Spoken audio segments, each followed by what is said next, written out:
ourselves, taking that deep breath.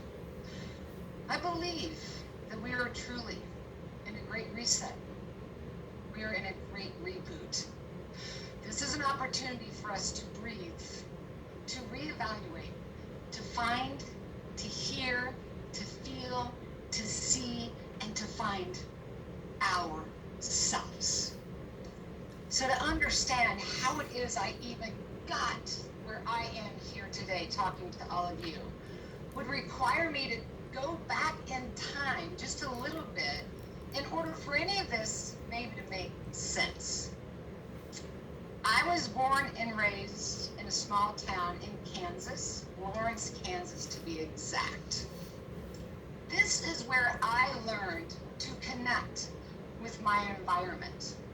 And I have learned in this journey that when we disconnect from that environment, we actually can lose ourselves. And I found myself out in the environment and in the wilderness because it's where I felt accepted. It's where I felt understood. I felt embraced. I found a place where I could hear myself think, and I loved it there. I loved to watch storms as they developed. I was the kid running out in the snowstorm trying to catch a snowflake on my tongue. I loved to watch the wheat fields as they worked together and moved together in unison with the summer breezes. I found it exhilarating in my environment. And the reason that I was always out there and why I felt so frustrated is because I'm a dyslexic. And I was different. But I've always thought different was good. Different is what makes us individuals, and I've embraced that. But in school, it was difficult for me because I was told, you had to do this or do it that way, or it wouldn't necessarily work. I felt teased. I felt labeled. I felt judged. And I felt that there was a lot of noise or somebody else's idea or somebody else's negativity that would be put off on me. And that wasn't who I was. So I was always looking away to break out, to break through. I never wanted to be in a box of conformity and just like everybody else. Uniqueness is good, different is good, and we all have our ways of finding where we need to go, like water. I was always fascinated with the water, how it learned to flow and forever was moving forward, and the fortitude and the strength that it had to carve hills and valleys and not stay with always in its boundaries. And I love that about water. And then it dawned on me, we're water too. And so when I'm in that natural environment and I watch the strength of the environment, and we are a part of that environment, turn that into you. Be the water. And what fascinates me is all the rivers and the creeks and the tributaries that flow as individuals, each one unique and different. And each river and creek and tributary has a different fingerprint, just like us. When it comes together, when it merges together, like the great Niagara Falls, that is the beauty of we as a team, the power of a collective, and how we can converge with all of our differences. That is a force, and how we can learn and be together with each other. That's what happened for me as a dyslexic and being different and growing up in the Midwest and learning to connect to my environment, to observe my environment, to be a part of that, because that is who I was as well. And it gave me a place to push away the noise, to push away the judgments, the perceptions, or the negativity of what somebody else I felt was putting on me when I wanted to just rip it off and find my passion and follow that passion and just be the best me. I was fortunate that I had two great parents that helped me get through what was a trying time as a kid with dyslexia in school, and what was pressure on me to be something other than I was. It's not always easy to find ourselves, but I'm going to assure you one thing in my talk today. Oh, you're there. And how to find that person and unlock that passion and to push away that noise to be the best you. My mom was my greatest cheerleader. I would come home more often than not from school just feeling so down in the dumps for another bad day. And she would always jump up and always say, you know, when the going gets tough, Erin, the tough get going. You have to find that stick-to-itiveness. Well, okay, being a kid, I rolled my eyes. I had no idea what she was talking about. I even challenged her, stop, Mom, because it's not helping me. I don't even know what that word means. Well, she left the room to return with a Webster's dictionary and wanted to read me the definition of stick-to-itiveness. I was shocked when I saw the word on a page. I thought it was something made up, but its definition really woke me up. Stick-to-itiveness, a propensity to follow through in a determined manner. Dogged persistence born of obligation and stubbornness. Oh, ding, ding, ding. That's all you have to say to me, because stubborn can be my middle name. Sometimes I think we think stubborn's bad. No, stubborn can be good. I'm determined. I am dogged. And my mom taught me that life would require I have stick-to-itiveness. And she was right. And every time today, oh, and believe me, I have my days where I'm like, oh, okay, it's just too much. I'm backing out here for a minute. I hear her say, where's your stick-to-itiveness? You know, I think of this word a lot like us and the Super Bowl. I think we all love our sports, and we love those great games and the playoffs and the big Super Bowl Sunday. The energy, the excitement, it's exhilarating. And I think of stick-to-itiveness as a Super Bowl. We're all in a Super Bowl of our life, aren't we? And when we're ready to go out in the game, you do know you might lose. You do know you could stumble and fall. You could foul. You could make a mistake, right? But we still get in the game. And when we do, and we break out of that huddle, working with our team, and we can catch that ball, we go off for that field goal. Maybe you drop the ball. Maybe you get knocked down. But here's the thing about stick-to-itiveness. Here's the thing we love in the Super Bowl.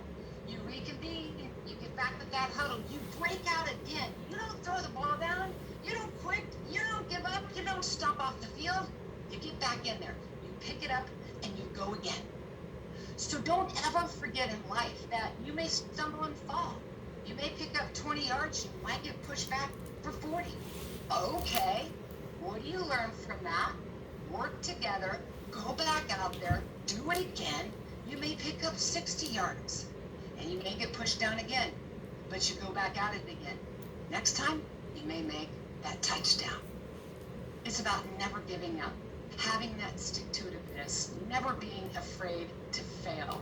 I have failed many a times, and I have found my greatest successes actually through my own failures and what I learned from it, but never, ever giving up. The power of stick-to-itiveness. Life requires that we're all going to happen. You know, there was somebody else in my life that was so instrumental to me, and that was my dad. I was frustrated more often than not, finding my way through school, going on to college. What did I want to do? I wanted to do this, I wanted to do that, I didn't want to do this.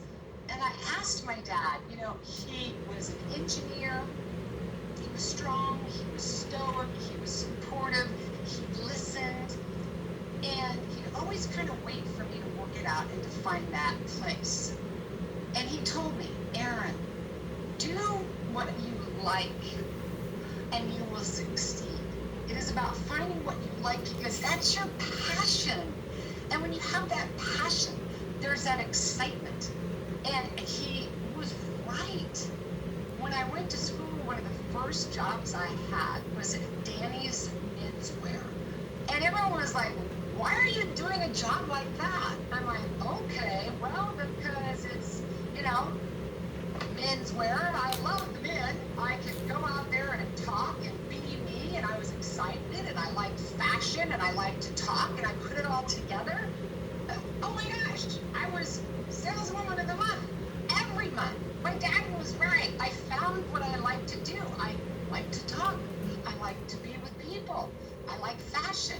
And it all just came together, and so did the success. And so don't ever be afraid to follow that.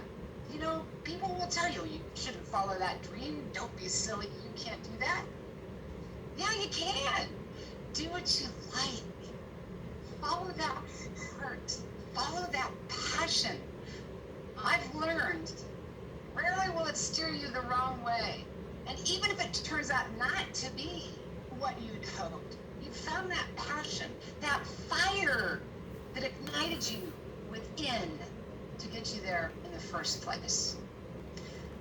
So to even stand how I ended up in Hinckley, California, which is where I'm going to go from here, because I finished school, I left home. Yes, I did get married a few times. Those things didn't work out so well for me, but I was not about to give up. I found my way into Southern California from Reno, Nevada, where I had been in a car wreck. And the law firm that was representing me was Masri and Vidito. And Mr. Masri did not want to hire me. But as everything I've just shared with you, he said, why would you want a job here? You don't have the skills or the qualification for these things. I'm like, because it's a passion. Yeah, I'm actually interested in the law. I need a job. I need to feed my children. I'm passionate about that. I can type. I'm great on the phone. I'm good with people. I had that stick-to-itiveness. And sure enough, I ended up getting a job at the law firm of Masri and Vidito.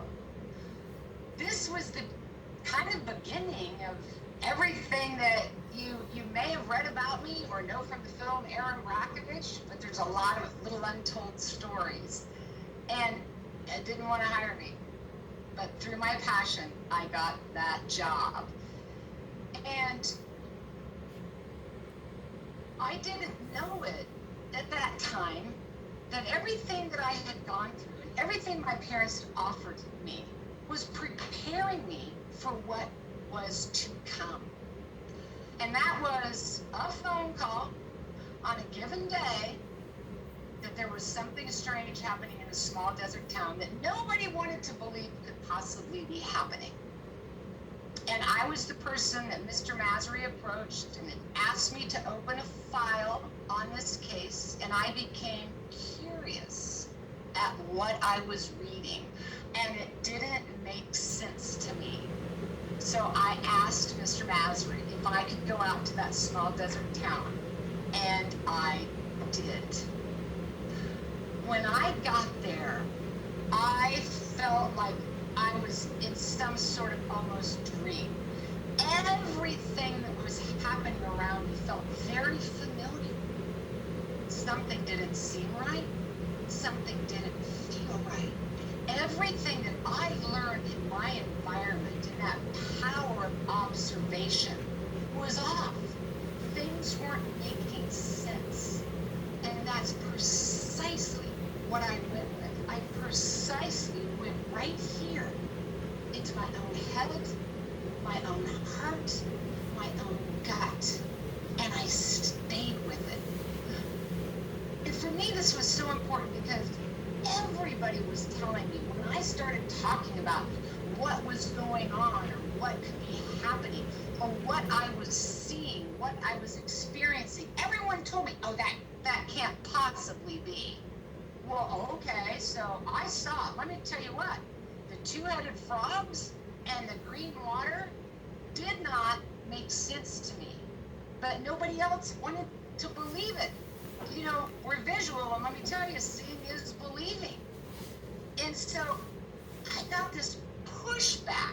Well, why would you be talking about that? You're not this, you're not that. Oh, wait a minute. I was told that in school, and that always frustrated me. And people would say, you're not the doctor, you're not the lawyer, you're not the scientist. What would you know? Why should we even listen to you?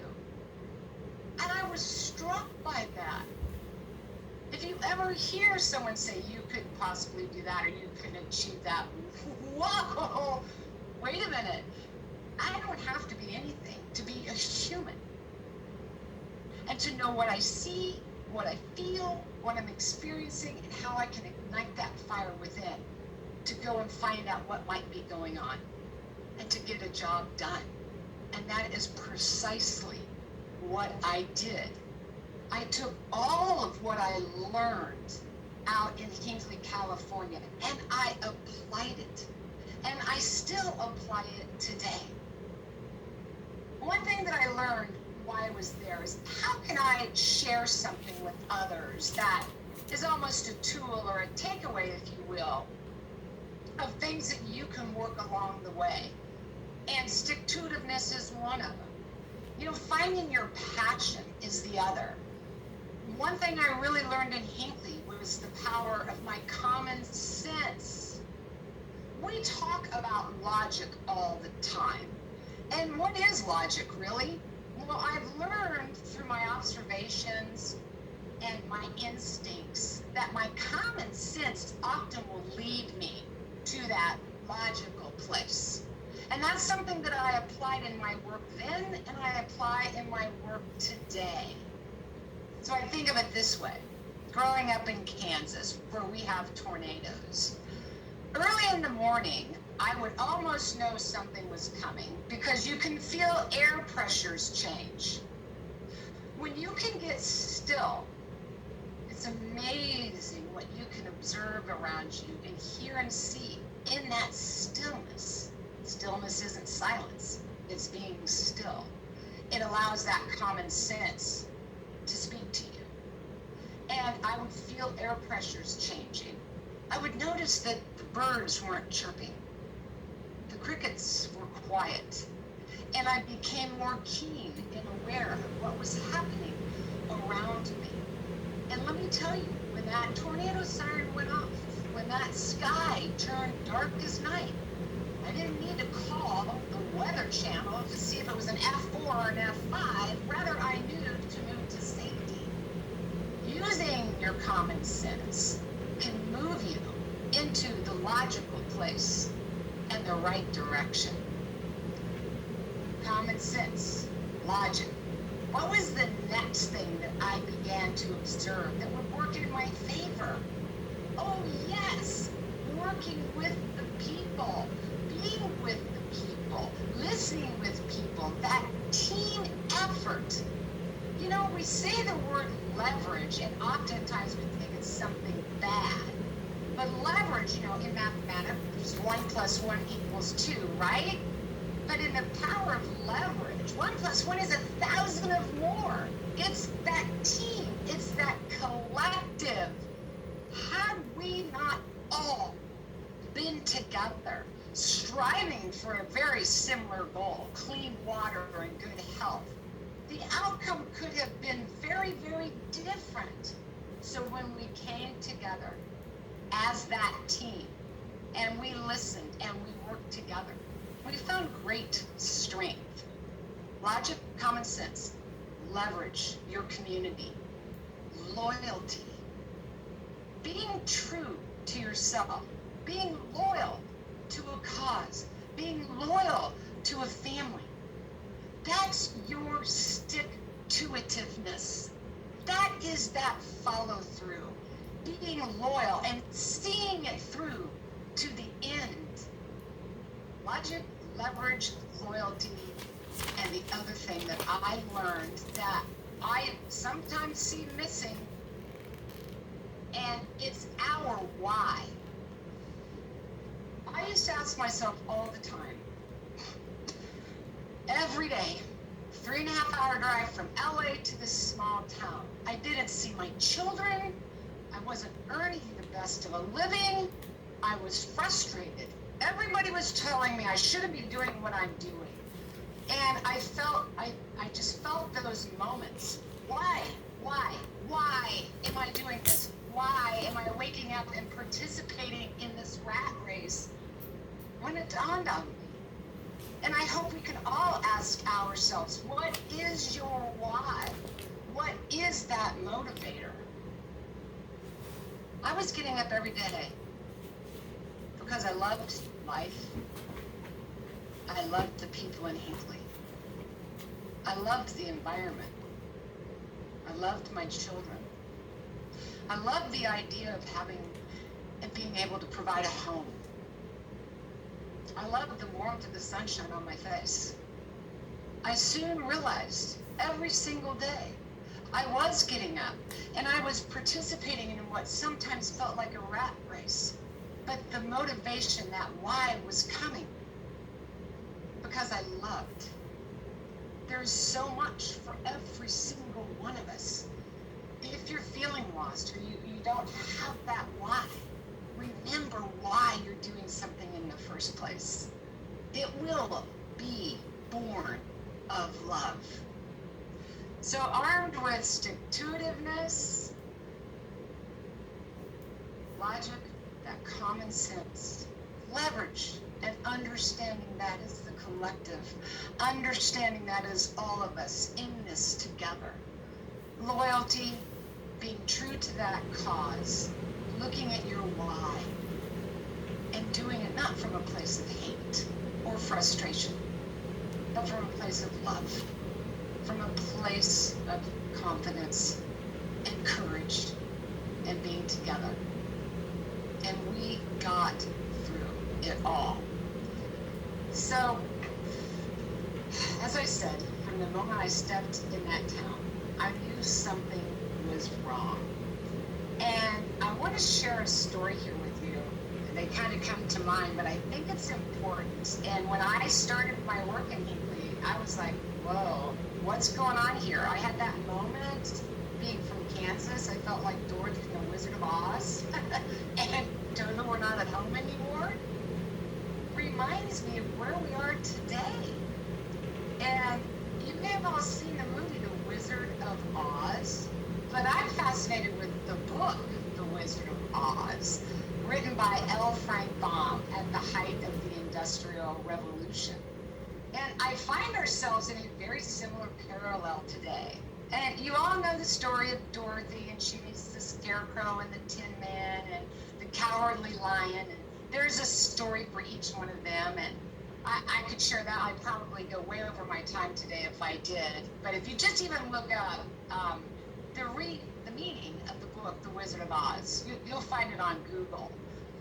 But what I'm fascinated with is they were all on a journey, following the yellow brick road, right?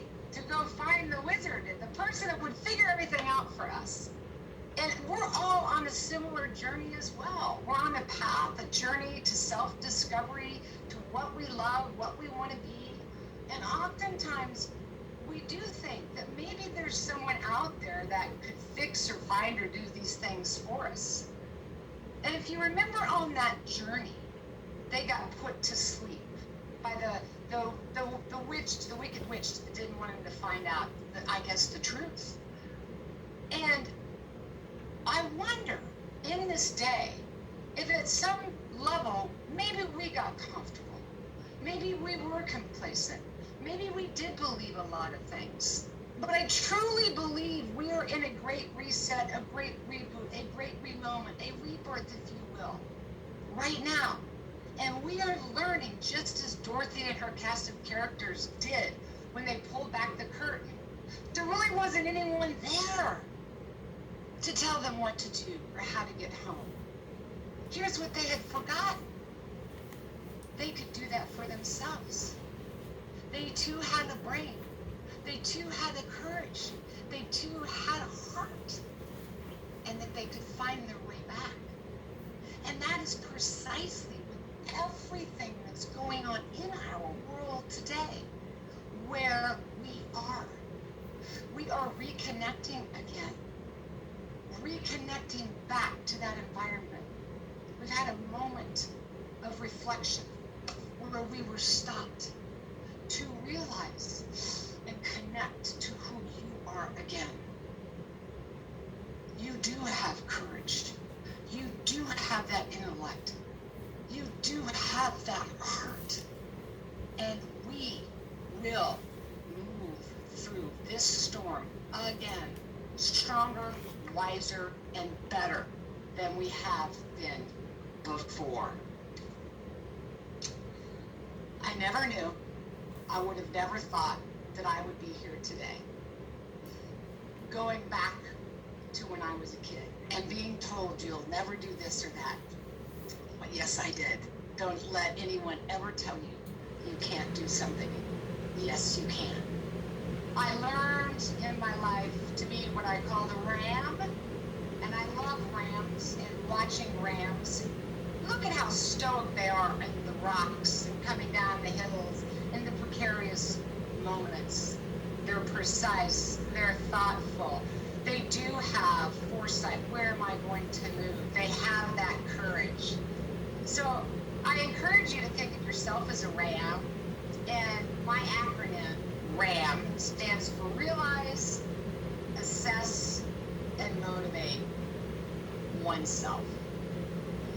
Realize the power that you have within and who you are. And sometimes I think we can't always see ourselves because we're afraid we don't fit a bill. Look at the person in the mirror and embrace who you are. Good, bad, ugly, indifferent, whatever it is, because each part of that is beautiful. And embrace that you're different. Embrace that you're flawed. Embrace that none of us are perfect. And don't let that distract you. And don't look for someone else to change that. You get to do that. So realize the beauty of who you are. As you are. Push that noise away and see who you are. Realize. Assess. That's the great thing. If you see something about you that frustrates you or you don't like, guess what? You get to change that. There's so many things that we can do to change who we are or something about us we don't always like. I think of it like real estate, actually. So if you have a home and you want to sell it and the appraisal came in a little low, what do? Okay, well, I'll change out the floor. I'll repaint the front of the house. I'll put in some new rose bushes. With these changes, the value will go up, right? So change something if you want. And your self-assessment and the value of how you see yourself can only go up. Don't ever be afraid to be imperfect, to own that, to embrace that, and to change something. Realize, assess, and motivate. M is going to take me back to that why, that motivation. And there is a trick, and there is a key to staying motivated, and that is self-renewal. We have been spinning out of control. One of the last talks I gave, as a matter of fact, I pulled this out because I shared it just the other day about motivation. I've been at home, as we all have, for about the past year and a half. We've all been in a chaotic work schedule. before COVID hit, and even during COVID. And I'm telling you, I have just been thinking and thinking and thinking and going over and over and over stuff. All the different stories and information coming in. I honestly think I have thought myself to death. And that comes from a song that I love, Come With Me Now by the Congos. But I think I've thought myself to death. That's exactly where I have been. Thinking, and thinking, and thinking, and thinking, and not certain, and feeling so isolated, and pushing my mind to comprehend and to understand everything that's firing at all of us. And that is a moment where I have had to go right back to everything that I have known. And that is to turn inward, to find a moment of stillness in this place where you can hear yourself think, where you can take that breath, where you can reconnect to that environment, where you can reboot, where you can breathe again, where you can find your passion and you can feel that passion. Don't mistake silence for speech or stillness for silence. Being still is connecting to you again. Stillness speaks. Stillness can lead you to the action that you need to take to find your strength again, your fortitude, your wisdom, and it can guide you through this storm. I learned very early on when the storm was coming, the power of observation, the power of being prepared, the power of being protective. As I watched wildlife and what they would do, they would precisely be still. They would be prepared. They would go to their dens. They would circle their families. They didn't run in the storm with all the chaos and the noise. They became still. And they waited for the storm to pass. Find your stillness. And as Joan Baez said, and I love this quote, the antidote to despair is action. When you're still, you can find that action, and that action will be the antidote to the despair that we can feel, because there is hope. I promise you that when you are still and you find the power of you from within. I want to share something with you in closing, because this is what I'm passing on to you today. I had the privilege of running the Olympic race, and I was so excited that I got asked to do that. And I'll never forget the day that it happened. And I was down getting ready for the race, and they were running across America to pass on that Olympic torch, the light of the fire within. And I was scared, and I was nervous, because I was here and all the crowds were there and the commotion and the chaos, and I wasn't certain where to go. And nobody was really telling me, be here and be there, so I'm like, okay, what do I do? When someone came up and said, okay, the runner is coming, Erin, so you need to get ready. I'm like, okay, what do I do? And they say, okay, start running a little. And as I'm running a little, I'm thinking, oh my gosh, what if I stumble? What if I fall? Oh my gosh, what if I embarrass myself? What am I going to do? And I look over and he'd say, run a little bit faster. You can pick up your pace. It's almost your turn. And I'm going, oh my gosh. It was just like, where do I go? What do I do? And all of a sudden, I look over and they said, turn around because your turn's coming.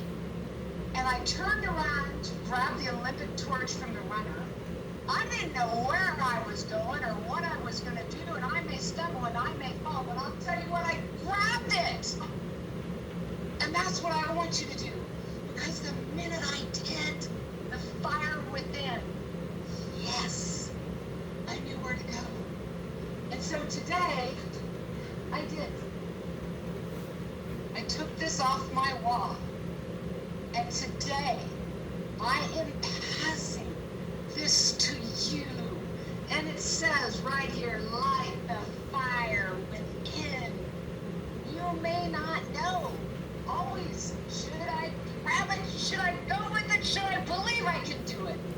I'm passing this to you, and I want you to grab it and to move forward in your life and to know you inside, that passion, that stick-to-itiveness, that common sense, that courage, that heart, that bravery, singly and then together, we can make it through this storm. I pass the fire, the light, the belief, the hope, the possibility that lives inside of you. And go make the greatest life you know that you can and you will have. It's all about the power of believing in who you are, owning, embracing, loving, and cherishing every single bit of you, flaws and all. We got this. I hope to see you soon, and I thank you for your time today. Be well. Wow, Erin. Wow. Amazing, amazing, amazing. I think let's give Erin a round of applause. A virtual round of applause. How are you, my friend? Oh, God, light the fire within. I love it. We got this. I know we do. I know. So it's good Erin, to see you. I know, it's good to see you again. We had a great conversation the other day, and we're such in the same wavelength, and the why factor, and your why. There's so many things. So, Erin, I just want to, there's so much stuff you gave us there, and I could feel the passion from your heart. You know, you were talking to the people. And I never know where to go, and I do. I don't always just like follow something. I want to share that. I mean, I don't know that there is any one particular step. It's a lot of different steps, and it as you take each one, it just kind of almost bubbles up and happens inside of you. Yeah. Well, look, I've got a question for you that because I think this appeals, you touch on it, appeals to so many people. And in your introduction, we talked about you're the modern day David who took on the Goliath. And I know on this call, we've got thousands of people from all different walks of life. And they are all Davids in reality.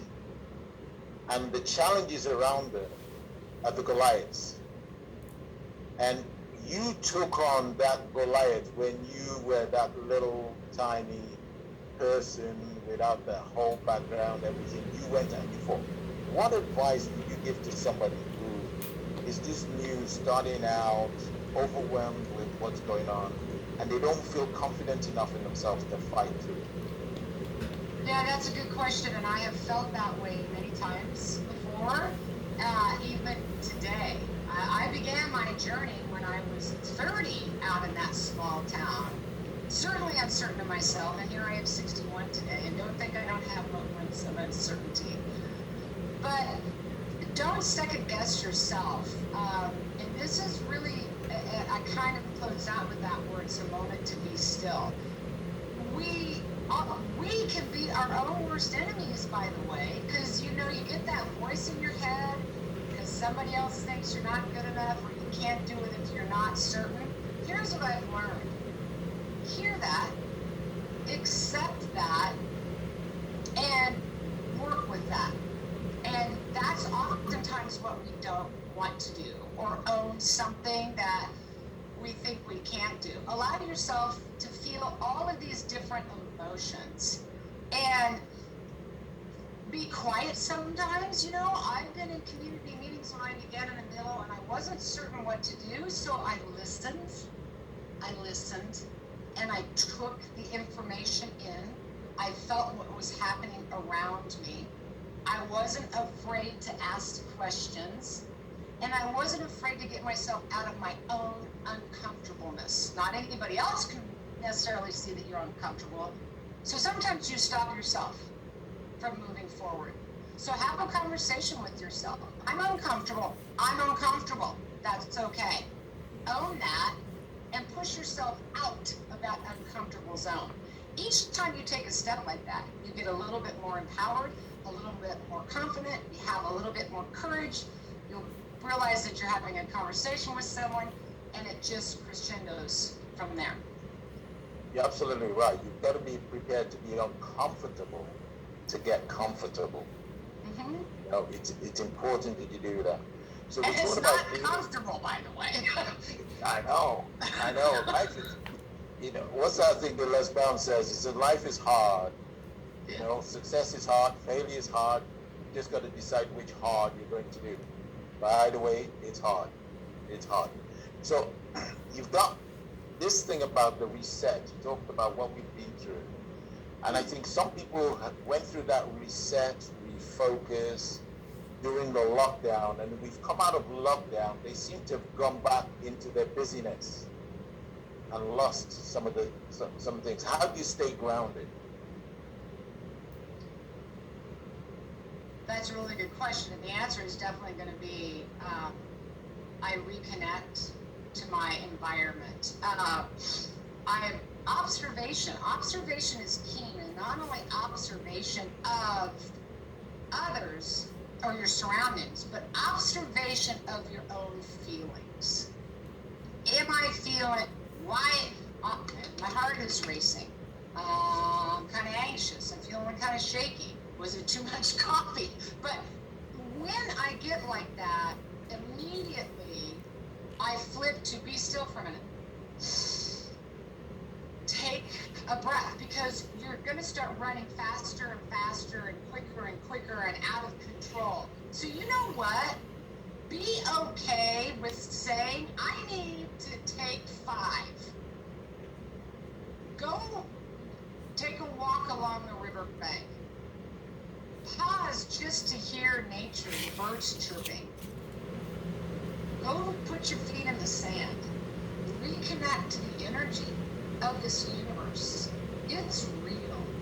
And you'll be able to take that breath, take a beat, accept, okay, I'm nervous, I'm scared, I'm out of control, and refocus. So for me, when I feel and observe that I'm spinning around, oh, believe me, I do. I have a ticker tape that runs in my head 24/7. It's like, oh, just time out.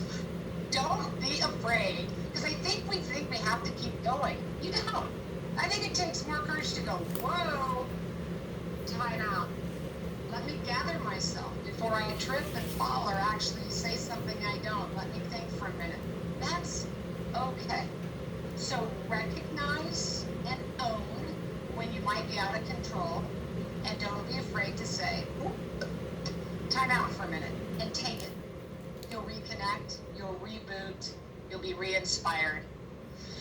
And well, you know, that's so true, because we don't do it. We're so busy being busy. I would say we're like the bumblebee. We're busy pollinating everything. We forget about ourselves. And, We do, and that's that self-renewal. And to recognize that moment where you're spinning out of control. So tell me, how important is getting a mentor? Because you can have a mentor, you don't actually have to know them. You have been, I'm sure a lot of people have looked to you as a mentor. How important is having a mentor in your life, in your career? Oh, I think it's so important. And you know, that is the power of a team. And having somebody else, that support is so beautiful. But my mentors that really helped guide me and support me, yet didn't do it for me, was Mom and Dad and my mentor, Mr. Masri. Somebody that can say, hey, You know what? It's okay if you fall. I'll catch you. Support is great. The support of others, the support of your team, it's invaluable. I didn't get anything done by myself.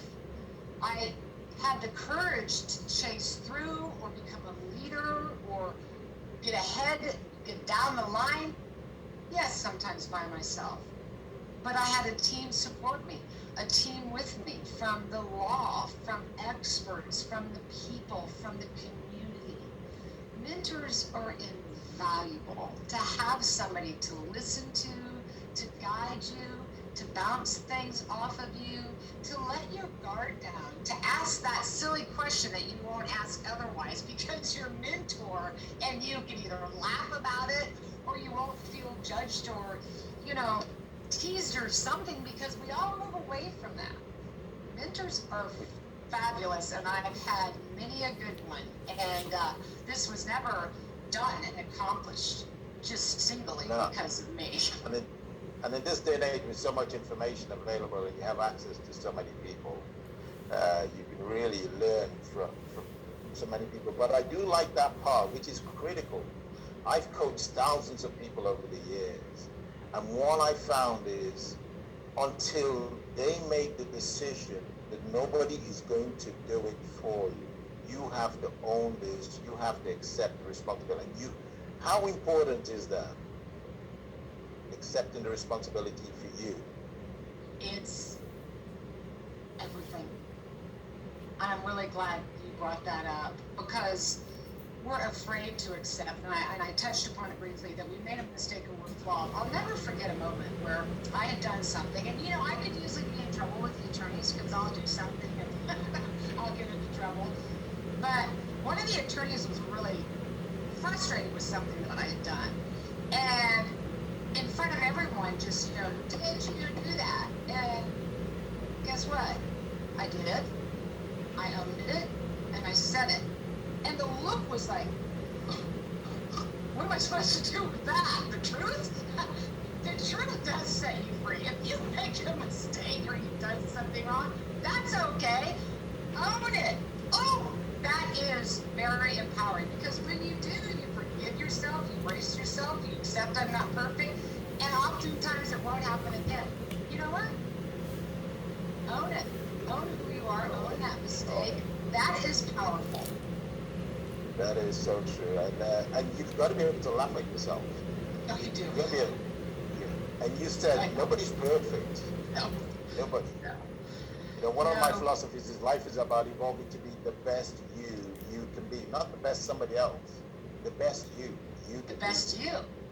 And that's where you have to push that noise out. Is to, even though we make a mistake, we're afraid we made a mistake because we don't want to be judged, we don't want to lose our job. All of that is very difficult for every one of us.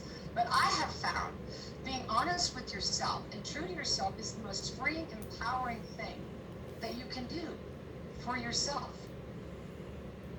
So a couple of questions just before we finish off here. We have a lot of women on this call.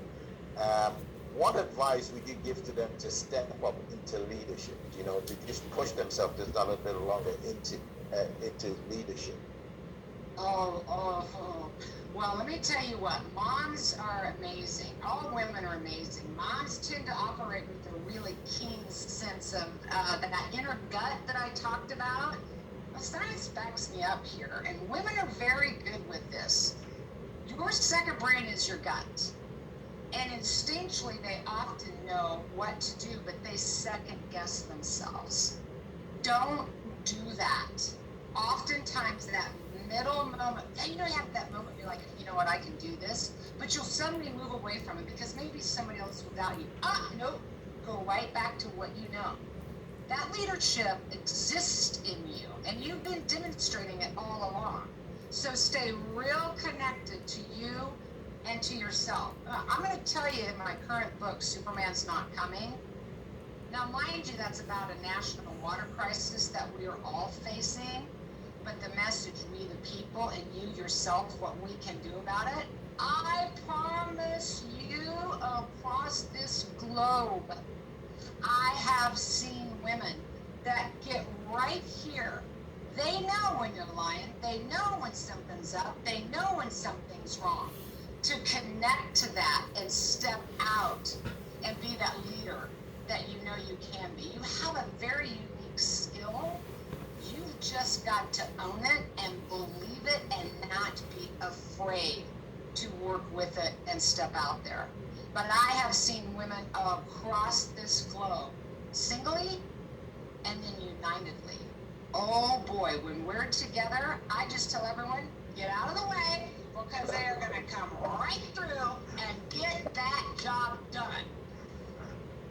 I know so. My mom was my hero. I talk about her all the time. She told me some things. But I mean, in the midst of all adversity, you were looking for somebody who's going to stand strong. It's mom. Absolutely, they know. And they do. Yeah. They have that hunch. They have that instinct. It's here in your solar plexus. That's that second brain that we oftentimes question. And we question ourselves, especially as women, for a whole lot of reasons. But I am telling you, you are on the rise. You are on the move. You've got this. Own it and go for it. That's it. So I'm a little me. And you talked about, I know you've been on a lot of things there to change society and move out there. So what sort of tips would you give me as a little me? Say, how do I believe I can impact the world? Well, that's another good question. So Superman's not coming. No one's out here. Little you can start with you. And oftentimes we think that just little me can't take on the world. But you can one step at a time. You know, it's kind of like, how do you move the elephant out of the room one bit at a time, that old story. Start with you. It's going to start with you looking to your own inspiration and your own courage to moving outside of that, to re-engaging with your neighbors. So it's joining hands. It's that leverage I talked about. Mathematically, 1 + 1 is 2, but in principle, 1 + 1 = 1,000 or more. You can do the exact same thing with just starting with yourself and not necessarily thinking, I'm going to go out and change the world, because if you just change yourself first, it's a ripple effect that can, in fact, change the world. So don't look at it starting out with, I'm changing the world. Look at it and start it out with, I'm changing me. I'm embracing me. I'm being a better me. And then from that step, could be a family member, could be mentoring your own child, to a neighbor, to a city council. It's a ripple effect. But it begins not with you necessarily wanting to set out and change the world. Set out to change you, to embrace and own and be the best you.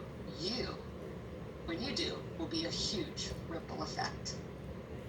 That's it. And that's saying the carbon copy is only as good as the original. And you've got to work on you being a good original, and then go and build a team. Go and just keep building that team around you. Absolutely. And keep growing and keep building and keep building. And that's what changes the world. That's what changes your life. One step at a time. As we've all watched everything that's happening, the idea that it's all just going to magically trickle down to you. Oh no, it's going to start here. You are the